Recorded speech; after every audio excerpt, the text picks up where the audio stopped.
En effet, plus qu'un top départ, pour utiliser une formule de compétition sportive, la date rendue publique pour les échéances de 2019 va traduire le début d'une période qui ne sera pas synonyme de long fleuve tranquille.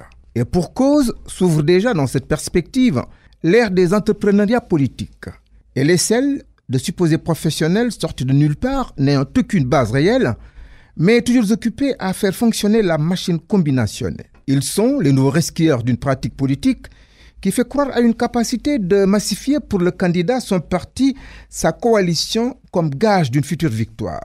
Ainsi naîtront d'ici peu, pour prospérer, le temps d'une campagne, les groupements d'intérêts personnels, pour ne pas dire politiques. Il suffit pour cela de revisiter l'histoire de nos récentes élections pour en déterminer la quantité et douter de leur efficacité dans l'élection d'un candidat.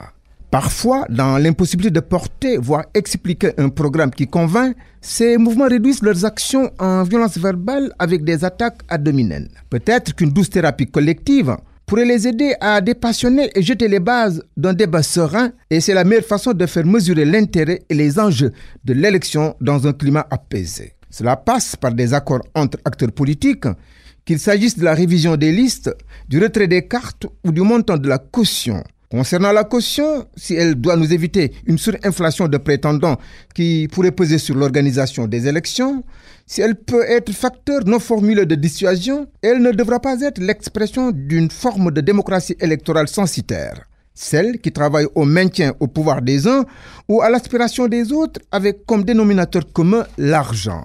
L'argent qui continue d'occuper une place importante dans notre espace public et qui participe à la marchandisation parfois du citoyen électeur appelé communément achat de conscience.